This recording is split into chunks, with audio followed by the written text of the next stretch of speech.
নমস্কার।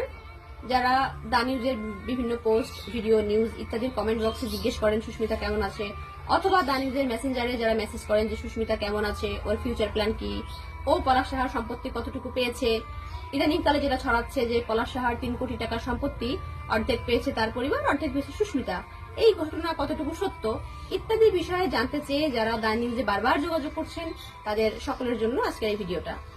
গতকাল 10 June the news যোগাযোগ করে পলাশ সাহার ওয়াইফ সুস্মিতা সাহার সঙ্গে।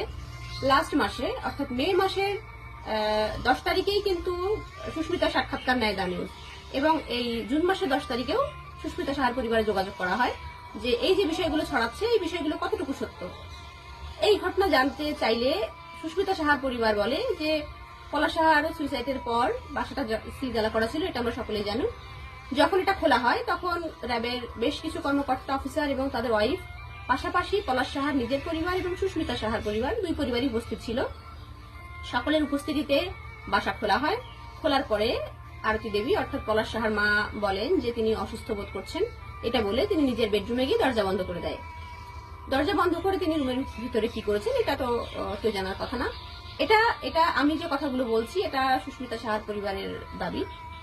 আর সুইসাইড নোটে যেটা লেখা ছিল যে সব গয়না যেন বউ নিয়ে যায়, অর্থাৎ দুই পরিবারের বিয়েতে দুই পরিবারের দেওয়া যে গয়নাগুলো, সেই গয়নাগুলো সুইসাইড নোট অনুসারে সুস্মিতা পেয়েছে, বাদ বাকি কোনো কিছুই সে পায়নি।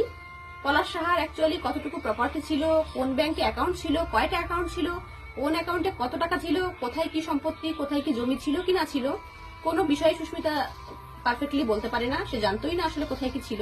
তার বিয়ে হয়েছে মাত্র 2 বছর, তাকে কোনো কিছু বলাও হয়নি, সে কিছু জানেও না। দ্বিতীয় হচ্ছে তাকে কোনো কিছুতেই নমিনি করা হয়নি, সুতরাং নমিনি না থাকলে সে কিন্তু পাওয়ারও কথা না। তার কত ক্যাশ টাকা ছিল সেটাও সুস্মিতা বলতে পারে না। পলাশ সাহার যে অ্যাকাউন্ট, যে চেক বই, সবকিছু কিন্তু তার মায়ের বেডরুমে, তার মায়ের আলমারিতে থাকতো। তাই জন্য কি আছে কি না আছে এটা সুস্মিতা খুব বেশি জানে না। সুস্মিতা সাহার নিজের বেডরুমে একটা ড্রেসিং টেবিল পর্যন্ত ছিল না। কেন? কারণ তার মায়ের দাবি ছিল যে এগুলো শ্বশুরবাড়ি থেকে দেওয়া হবে, সুতরাং তোমার নিজের কেনার দরকার নেই, তুমি কেন কিনবে, এটা তোমার শ্বশুরবাড়ি থেকে দেবে। তাই জন্য সুস্মিতা যদি কোথাও বেরোনোর সময় রেডি হতে হতো, তাকে কিন্তু ওয়াশরুমের আয়না দেখে রেডি হতে হতো।